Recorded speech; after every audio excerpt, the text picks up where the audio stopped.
네, 만성 골수 증식 질환 진단에 관해서 이제 고해감이나 고액 치료비암 관련된 보상 문제를 이제 한번 확인을 해보겠습니다. 이 만성 골수 증식 질환이라고 하는 거는 이제 D47.1 또는 이제 D471 점을 생략하고 이렇게 이제 코드를 사용하는데, 여기에 이제 포함되는 내용이 이제 만성 호중구성 백혈병하고 상세불명의 골수 증식 질환 해서 MPD 이렇게 이제 약어로 쓰는 이런 병이 포함이 되고, 이제 백혈병이나 이런 것들은 제외가 된다. 네, 이런 식으로 이제 되어 있습니다. 그런데 이제 이렇게 소견서나 진단서에 이렇게 이제 D47.1이 있는데, 이런 단독 진단이 아니고 본태성 혈소판 증가증, 예를 들어서 진성 적혈구 증가증 이런 것들, D47.3이나 D45 등등 이런 것들과 함께 이제 이렇게 부상병으로 들어가 있는 경우들이 있는데, 이런 것들을 이제 그 의사 선생님들이 부여하는 경우도 있습니다. 그런데 이 코드는 이제 고해감에 안 들어가고, 이 코드는 고해감에 들어가는 이제 보험들이 있다 보니까 요거를 이제 추가해가지고 이제 보험사에 청구를 이제 하시는 그런 경우가 있는데, 이런 단순한 이런 코드를 끼워 넣는 걸로 이렇게 이제 고해감이나 고액 치료비하면 금액이 굉장히 일반암에 비해서 큰 경우가 더 많고, 일반암 플러스 고해감 이렇게 지급되는 형태도 있고 하다 보니까 금액이 굉장히 다른 보험금에 비해서 크다고 볼 수 있습니다, 일반적으로. 그런데 이렇게 코드가 이제 있는 것이 가입자한테 불리할 것은 없으나, 이런 단순한 이런 코드 하나만으로는 문제가 이제 해결되지 않는 그런 케이스가 대부분입니다. 그 이유는 왜 그러냐면, 이 47.1을 쓰는 그 어느 정도의 이제 규칙과 기준이 있는 거고, 의사 선생님에 따라서 이제 이거를 다르게 다른 의학적 견해나 판단이 있을 수는 있는 거지만, 이 병 자체가 단독적인 이런 게 아니라 이런 것들을 포함하고 있다, 이런 개념으로 이렇게 부상병이나 이런 것들로 사용을 하는데, 실제로 이 병명이나 이런 소견서나 진단서에 이런 병명이나 이런 데서는 이런 것들이 확인이 되지만, 실제로 병원 차트나 이런 것들을 보면은 전혀 확인이 되지 않는 그런 상황들이 굉장히 많이 있습니다. 예를 들어서 이 케이스도 47.1이라는 내용은 있는데, 일관되게 혈액 검사부터 시작해서 골수 검사, 염색체 검사 이런 것들을 보면, 진단명에 보면은 이게 이제 본태성 회수판 증가증 진단입니다. 그래서 D47.3이고, 애초에 이 병원에서 병명으로 이제 기록된 거는 이거고, 만성 골수 증식 질환이라기보다는 혈소판 증가가 이제 골수 문제로 인해서 이제 상승한 전형적인 이런 그 진단으로 이제 병명이 코딩이 되어 있는 겁니다. 이 서류만 그런 게 아니라 골수 검사에서도, 이 골수 검사에 보면은 여기 진단명 이렇게 되어 있으나 밑에 보면은 이 혈액학적 진단이 나오거든요. 그거는 이제 진단검사 의학과 전문의가 내리는 건데, 이 주치의는 이제 혈액내과지만 진단검사 의학과 전문의, 병리 전문의 이런 진단만 인정한다, 이런 약관 규정이 있기 때문에 여기에서 나온 진단이 매우 중요하거든요. 근데 여기 밑에 예를 들어서 만성 골수 증식 질환 이런 내용이 없고, 예를 들어서 혈소판 증가증, 진성 적혈구 증가증, ET나 PV 이런 식으로 약어를 쓰기도 하는데, 이런 내용만 있으면은 이 자체로 이제 보상 처리를 거절하기도 합니다. 특히 또 유전자 변이에 관해서 고액 치료비, 그러니까 일반 암에서 이런 변이가 없을 때 인정해야 되는지 말아야 되는지 이런 식의 공방이 있는 것보다도, 이제 그 고해감에서는 더더욱 이런 변이가 없으면은 인정을 안 하는 그런 경향이 더 셉니다, 일반 암에 비해서. 그래서 케이스 같은 경우에도 여기에도 보면은 이게 다이아그노시스라는 진단명인데, 영문으로 표기되어 있지만 여기 이제 본태성 혈소판 증가증이고요.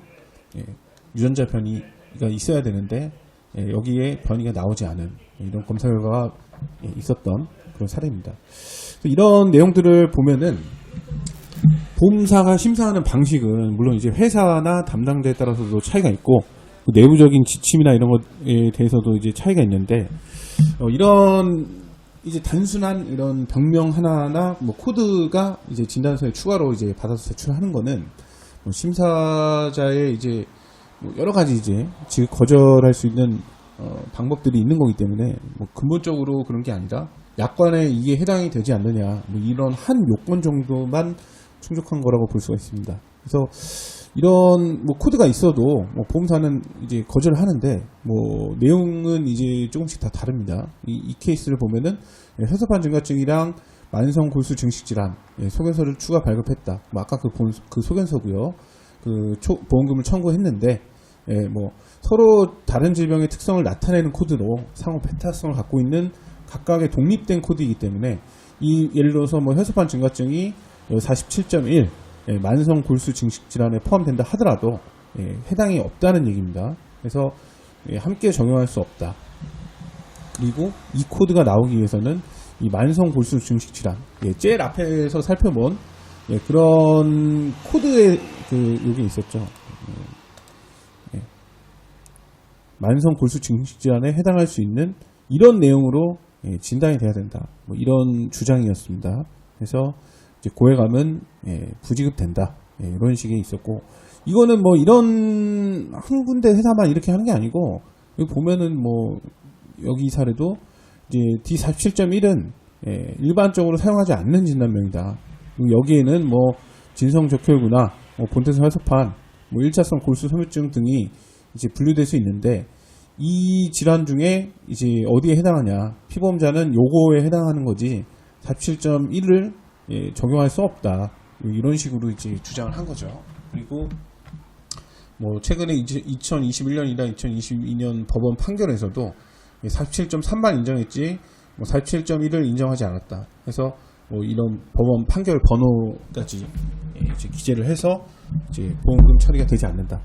법원에서도 이미 패소한 사례다. 이런 식으로 이렇게 주장을 할 수가 있습니다. 그래서 만성 골수 증식 질환으로 고해감 고액 치료비 암을 이제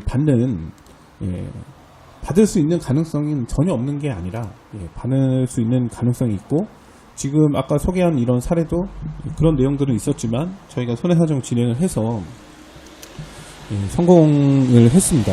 그런데 그 단순하게 D47.1 코드가 있었기 때문에 이런 것들이 가능성이 있는 게 아니고, 또 그거가 있었기 때문에 이렇게 해결될 수 있는 뭐 그런 절대적인 기준이 되지는 않습니다.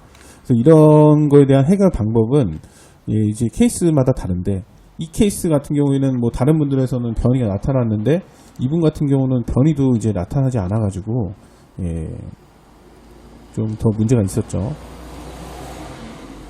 그런데 이제 저희가 이제 주치를 통해서 추가적으로 이제 고해감에서 이제 다뤄지는 해당 회사만 다루는 게 아니라 일반적으로 다뤄지는 내용들에 대해서 충분히 고해감으로 볼 수 있다고 이제 입증을 했고, 이제 그런 내용이 있어도 보험사는 이제 뭐 다른 의료기관에 한번 물어보자, 감정을 해보자 이런 식으로 이제 권유를 하기도 하는데, 그런 내용들이 뭐 가입자한테 좋게 나올 확률이 뭐 없다고는 볼 수 없지만 대부분 이제 데이터가 이제 갖고 있는 데이터가 이제 가입자하고 보험사하고는 좀 차이가 있습니다. 그러니까 예를 들어서 뭐 보험사는 이런 유사한 사례로 이미 47.1 적용이 이제 안 된다는 그런 결과를 받은 이제 회신서나 이런 것들을 갖고 있을 가능성도 있고, 그런 결과를 내주는 병원이라든지 의사 선생님이라든지 그런 의료자문 업체라든지 이런 정보들을 갖고 있기 때문에 그런 절차로 이제 진행을 하게 되면은 결과가 좋지 않게 나오는 경우가 많은 이유입니다. 그래서 고해감 보상 문제 이런 해결은 이제 이런 코드로 이제만 해결하는 게 아니라 이런 전체적인 이런 내용들이나 이런 것들이 고액 치료비의 암 대상에 이제 충분히 해당된다는 충분히 입증이 있어야 되고요. 이 케이스 같은 경우에도 서류만 뭐 한 60-70장씩 들어가는데 그런 객관적인 내용들, 그러니까 뭐 우리한테 유리한 내용만 담기는 게 아니라 객관적으로도 이런 고액 치료비 암에 이제 해당될 수 있는 근거가 있다.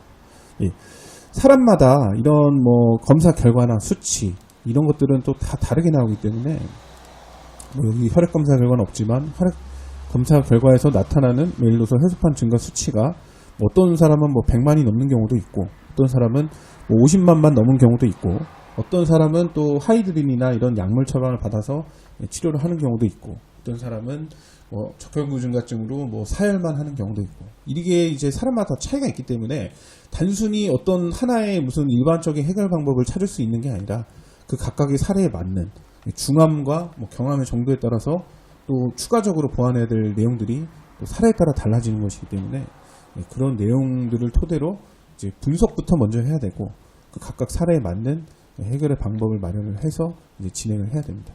아무래도 이게 이제 전문적으로 의학적 지식이 이제 있는 사람도 굉장히 어렵습니다. 그리고 이런 뭐 양측에 예를 들어서 뭐 어떤 A라는 견해도 맞고 B라는 견해도 맞았을 때는 이런 것들이 굉장히 어떻게 보면 해결하기 어려운 거거든요. 뭐 A도 틀렸고 B도 틀린 것보다도 둘 다 맞는 거면은 누가 맞는 건지 결론적으로는 이거를 가려줘야 되는데, 보험사 입장에서는 이런 뭐 법원 판결이나 뭐 금융감독원에 이제 민원 신청해서 그 안 된 이런 사례들 위주로 이제 가입자한테 이제 제시를 하게 되죠. 그래서 너랑 나랑 의견이 다른데 이런 객관적 이런 기관에서도 너의 의견이 틀렸다고 한 사례들이 있다. 이런 식으로 이제 그 거절을 할 수가 있기 때문에 굉장히 그거는 보험사가 이제 편하게 어떻게 보면 면책할 수 있는 그런 겁니다.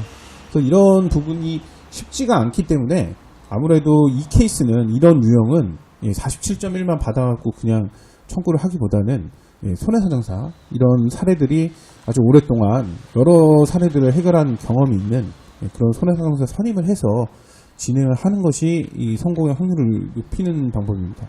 단순히 47.1 받았고 약관에 이렇게 돼 있으니까 지급해야 된다, 이런 논리는 뭐 이런 단순하게 이런 의무기록만 떼봐도 뭐 부정할 수 있는 논리가 되기 때문에 그런 단순한 게 꺾일 수 있는 그런 주장들은 효과를 거두기가 매우 어렵습니다. 네, 감사합니다.